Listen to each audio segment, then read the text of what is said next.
Hey, this is Pamela Riemenschneider. I'm the retail editor for Blue Book Services, and this is the Produce Reporter Week in Review. Greg, that's what did you join a farm? Well, yes, I'm on a working farm.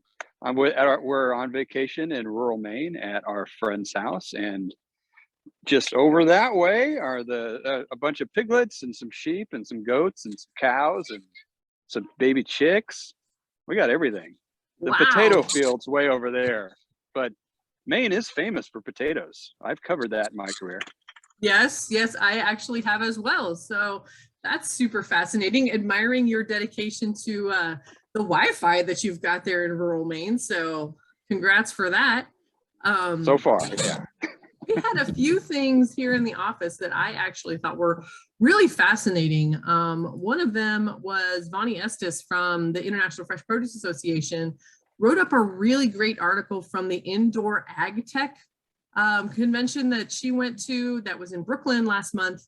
And it answers so many of the questions, or even just like brings up some of the things that we've been talking about when we talk about the future of indoor farming. A lot of the questions, the elephant in the room, who is the customer and how are we going to get people to buy all this stuff we're growing inside?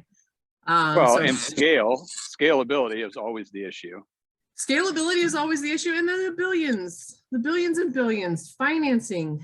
A lot of these companies with 500 million to $1 billion investment are going public, and they're just looking for a positive exit. And she points that out, and I really like that because I've heard that from a lot of folks, is that some of these people, as the CEO of 80 Acres Farms pointed out, are in it to make a quick buck and get out. So it's going to be the survival of the fittest. I know that Maine's got a couple of really good indoor farms, especially for the winter time.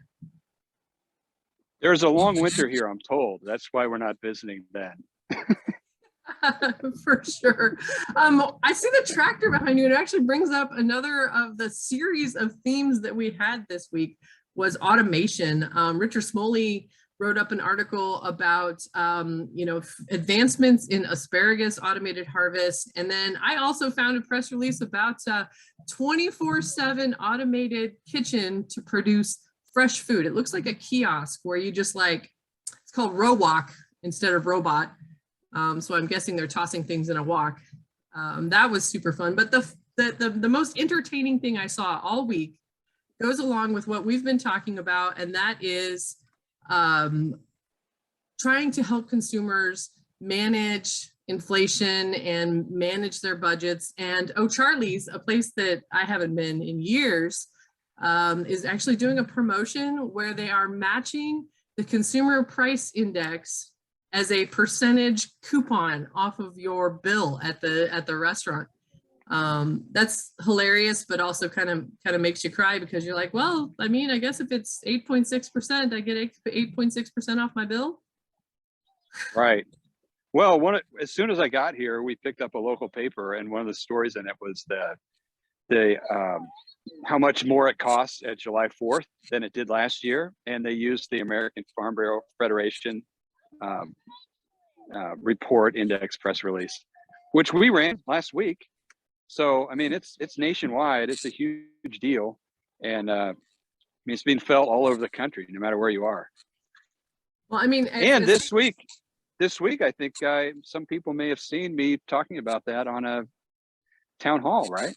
Yeah, for sure. On the International Fresh Produce Association's town hall, they recapped some of the themes from Brandstorm for folks who maybe didn't get there or maybe wanted a second look to talk about those topics. And I'm sure that we're going to continue to discuss those as we go further into the summer. But I'm going to let you get out of here because I'm getting ready to be boots on the ground out in a field next week, but it'll be more like lettuce instead of beautiful rolling hills and whatever that is that's growing behind you.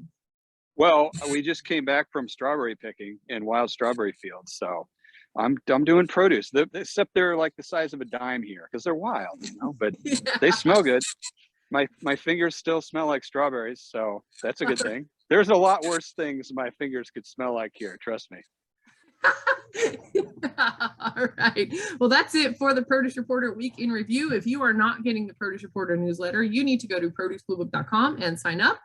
And I will see you next week at the Organic Produce Summit in Monterey. And I should be back in my office. We can't win every week. Well, we enjoy it while we're here. Okay. I'll let you get back to it.